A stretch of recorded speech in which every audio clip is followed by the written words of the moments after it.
Accurate analysis, says Elon Musk. Only about 1 out of 10,000 miles driven is useful for training. The limiting factor for FSD progress was AI training compute, but now it is validation as the interventions are so rare. When I drive in a simple city of about 200,000 people, I don't really get interventions. But when I go to downtown Vancouver, I will have not a safety critical intervention, but an intervention every few minutes usually. So Tesla probably needs people to drive in dense urban environments more. To collect more interventions, Tesla could sell more vehicles, meaning discounting the vehicles, lower FSD price, or even make it free, but tell people if you don't give us at least 100 miles of data per week or per month, you don't get it for free anymore. So I seriously would not be surprised at all if the FSD price dropped even further. So this is a warning to expect FSD price to drop. Tesla to shut down production at German plant for 4 days. That headline is really misleading because Thursday is going to be a public holiday, and he is a senior director of manufacturing at Giga Berlin and says it's only 1 day planned production shutdown. Keep in mind that in Germany, if there's a holiday on Thursday, often you will get Friday off as well. And pretty much all of Germany doesn't work this Friday. So it's 1 day, not 4 days. And if you appreciate me debunking these false stories, make sure to like and subscribe right now if you haven't yet, because from now on, I will not be publishing the daily news videos on the big channel.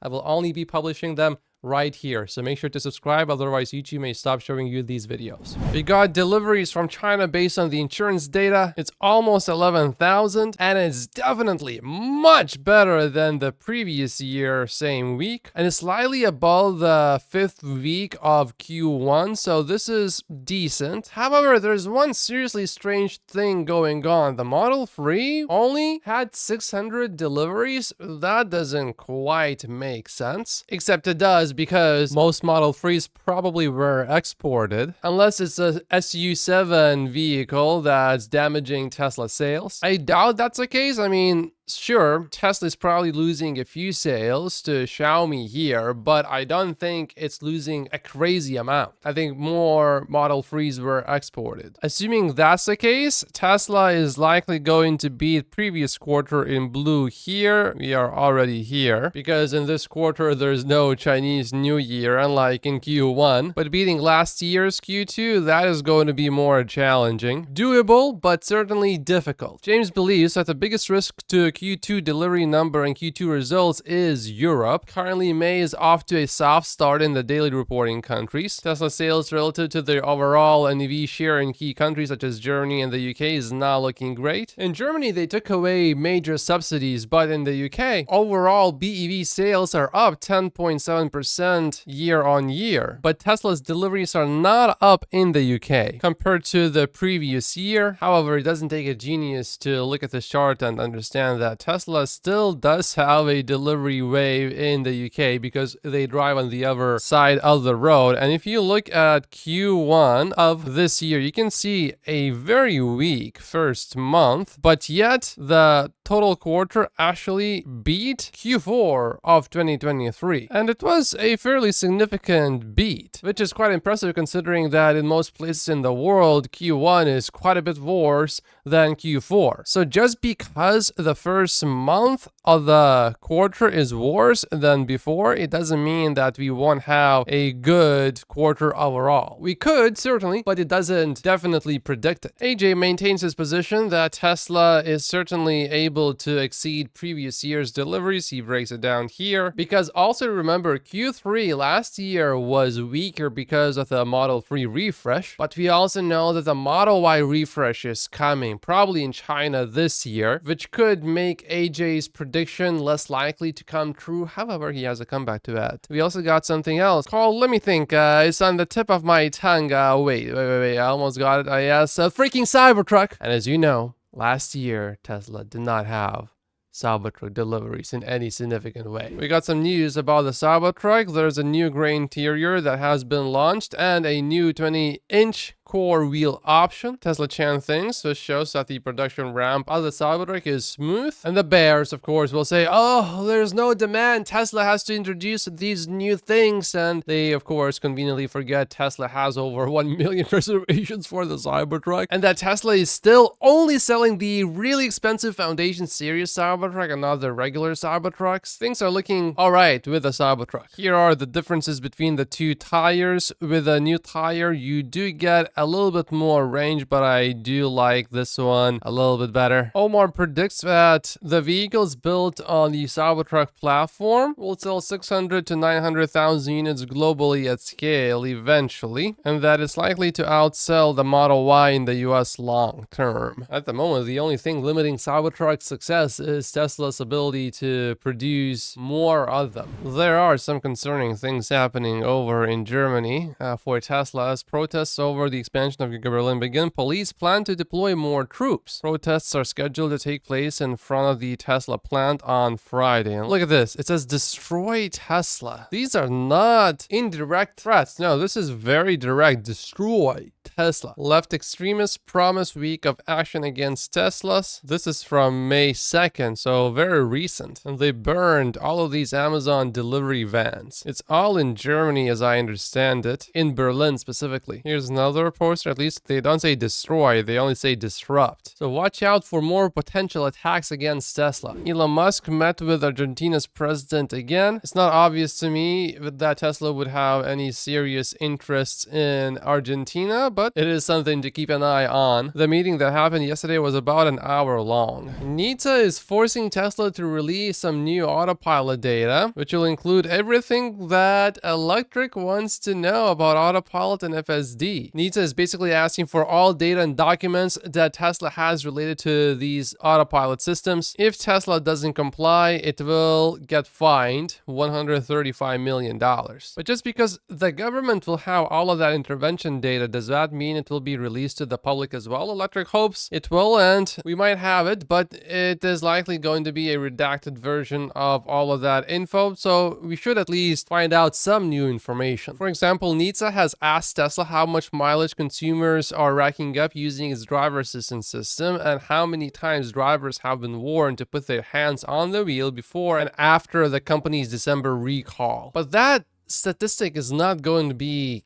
good at all, because often I have my hands on the wheel and I get this nag. It's not because I don't have my hands on the steering wheel, it's because I'm not actively trying to disengage the system from autopilot, because if I push the steering wheel just a tiny bit too hard, it disengages so easily and it's so annoying. So on purpose, I try to put as little pressure on the steering wheel as I possibly can until I actually start to get some sort of alert. It first starts as a visual alert and then it becomes a sound. So the moment I see the visual, then I take action, but not before then. And because I am using FSD more, it means I am getting more of these nags overall, which could make it seem like it's worse than before for NHTSA. I don't know. But as long as they take into consideration the total mileage, then I think it's okay, which it seems like they are going to do. Self-driving startup Wave co-founder and CEO Alex Kendall says Tesla is taking after him when it comes to an end-to-end approach to autonomous driving. It's nice for them to join the club, he said. And that self-driving startup Wave just raised $1 billion from NVIDIA, SoftBank, Microsoft, and more. And I just read that they have been using the end-to-end approach from 2017. And with $1 billion,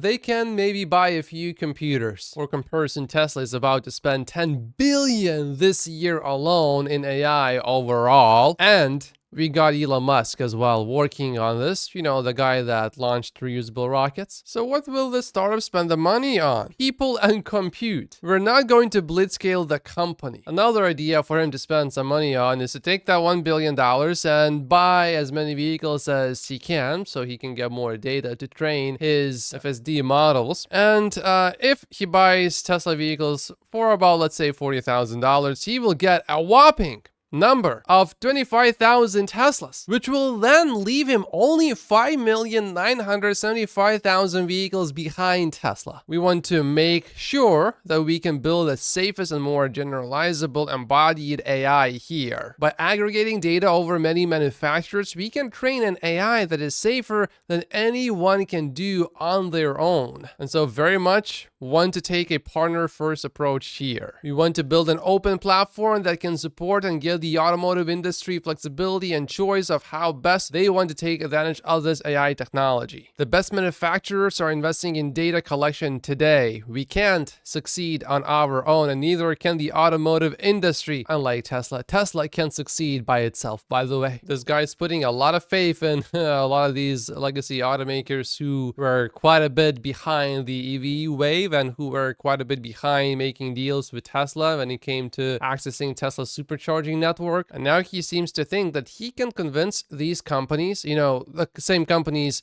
that don't want to make a deal with Tesla despite Tesla being so big and so successful and already having basically a proof of concept with V12 FSD. These companies say, nah, we're trying to do it by ourselves. We don't want to work with Tesla. But maybe he already convinced an automaker to work with them. He says, we saw a lot of interest for investment from OEMs, but at this stage, because we are partnering with a number and endeavoring to build an AI that can produce the most and generalizable performance by working with a number across the industry, we wanted to remain neutral in that regard. So we saw a lot of interest for it, but we've decided to, rather than partner up with one OEM, work more collaboratively with the industry. From what I'm reading here, yeah, we talked to them, we called them, they showed some interest, but they didn't want to invest in us. Okay, but maybe they are super close to launching the software, right? Maybe then they could actually work with an automaker. They're saying, no, we're not releasing specific launch timelines at this stage, but we are busy working with a number of manufacturers toward this point,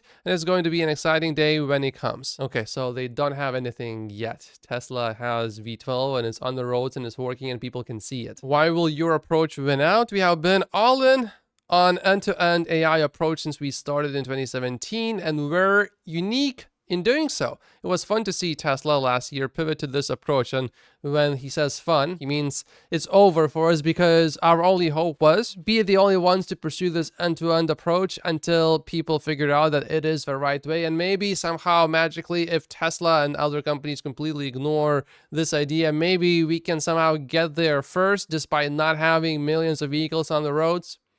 And we know that for the end-to-end approach to work, you need a ton of data. So, how were they ever going to make it work? A reminder to everyone that Uber sold off its driverless car division after a fatal crash and never recovered from. Argo AI, the startup Ford and Volkswagen had each seeded with billions of dollars, folded after its backers lost patience with how long it was going to take to commercialize the technology, and now General Motors Cruise is crawling back from a crisis precipitated by one of its cars running over and dragging a pedestrian. All of these companies had billions of dollars. This new company only has 1 billion. This is some great promotion for Tesla, and it's free. Mr. Beast just turned 26. He purchased 26 Teslas, and he's giving them all away. All you need to do is go to his Instagram, leave a comment, tag 2 friends, and you will enter a chance to win one of these Teslas. So this is some good advertising for Tesla. I'm not seeing anything new about layoffs today from Tesla, but we did see reports earlier, and I would expect more to come. So don't get surprised when you wake up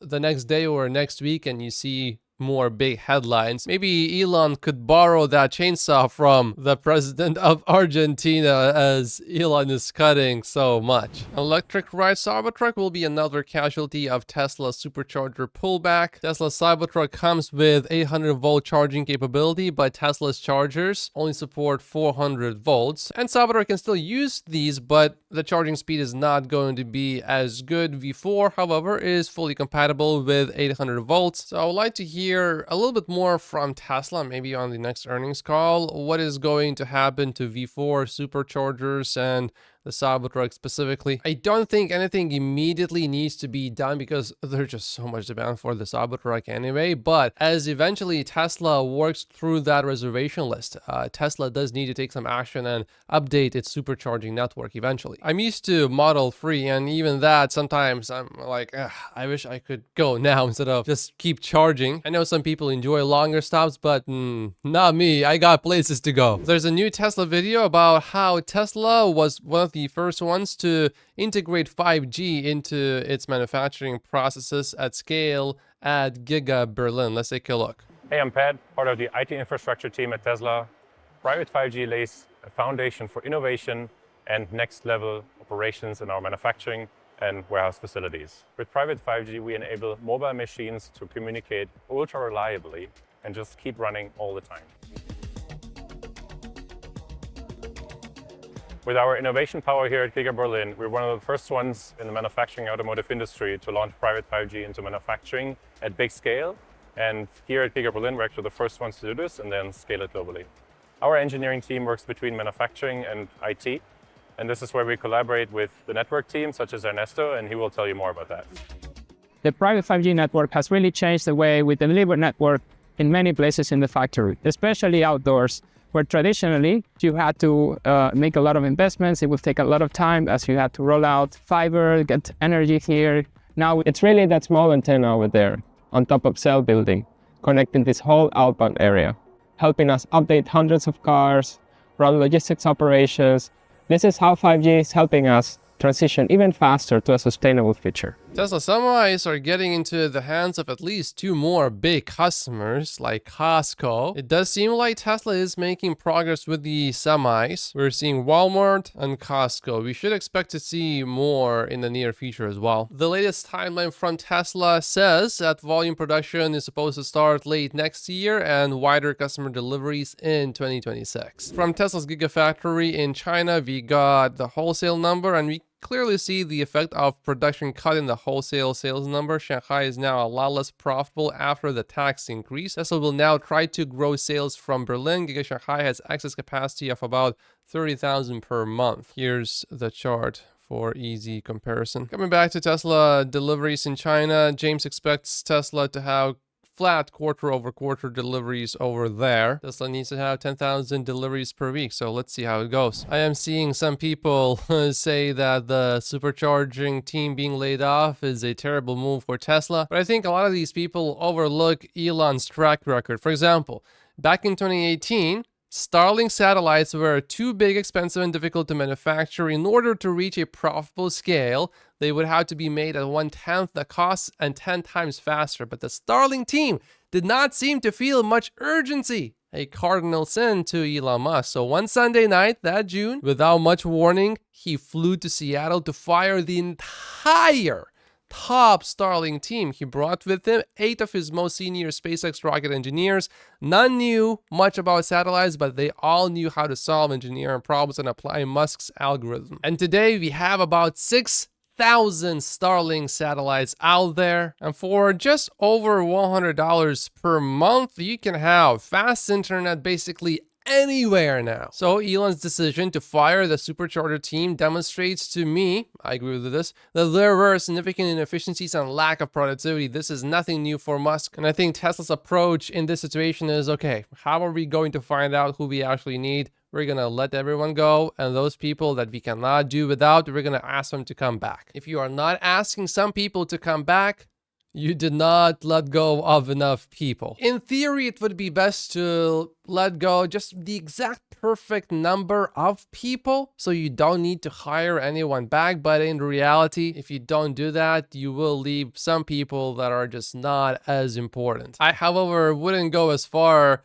to say that people that worked in the supercharging team were bottom feeders. I would definitely not say that, because working at Tesla is already very difficult. I think people that were let go, they're not going to have a hard time finding another job at another company. And here, look at the efficiency that Elon Musk is able to achieve. Although Boeing got $4.2 billion to develop an astronaut capsule and SpaceX only got $2.6 billion, SpaceX finished 4 years sooner. Note, the crew capsule design of Dragon 2 has almost nothing in common with Dragon 1. Too many non-technical managers at Boeing. Elon also made a pretty funny comment. I don't think it's really appropriate for me to read it, so I'm just gonna move on. Lucid reported its Q1 earnings. It lost more money than expected. Lucid is also getting money from a related party, which turns out to be the Saudis. And Lucid lost in Q1 for every $1 in revenue, $3.96, which is $350,000 per car sold. I think it is very likely that Lucid is going to be a private company relatively soon. Farzad predicts it's going to happen by the end of 2024. And 30% of Lucid's total sales in Q1 came from the Saudi government. So they are just selling cars to themselves, basically. Yeah, the Saudi sugar daddies are not going to let Lucid just die. Lucid CEO just said in the Q1 earnings report, "I believe there are two factors that set Lucid apart: our superior in-house technology and the partnership with the PIF, a Saudi public investment fund." He's not wrong, to be honest. Lucid's drivetrain tech is pretty amazing, and actually it's so good that even Sandy Monroe really likes it. But it's too bad they lose 3 times more on the car that they sell it for. And so Lucid's losses continue to accumulate. Here's something fascinating.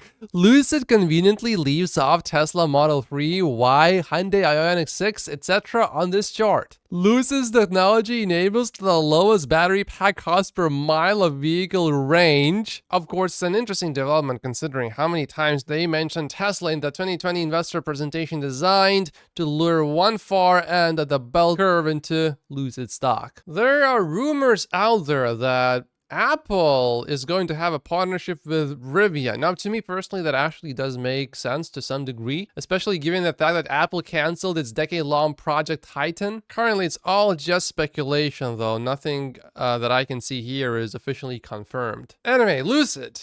Yesterday, it went up 10%, but then in the after hours, after people started doing research about everything that was coming out, the stock just lost all of its gains. Oof. Down 13% today. The market cap is now touching $6 billion. That's it for today's video. Make sure to click the like button so that we can make sure that there's no shadow ban on this channel. There's another video from my other channel showing that it's only getting about half of the views it would normally get because my videos are only shown to about 50% of the regular viewers in the first few days. And then after the first 3 days, it does push it out a little bit more, but because it's no longer news, it's old, no one's interested. So I appreciate everyone clicking the like button. That really helps. And going forward, I'm only publishing the full daily news videos on this channel, not on the old channel anymore. So make sure to subscribe if you haven't yet, otherwise YouTube may stop showing you these videos completely. Subscribing sends YouTube a strong signal that this is a channel you want to watch. Thank you so much for watching, and I will see you in tomorrow's episode.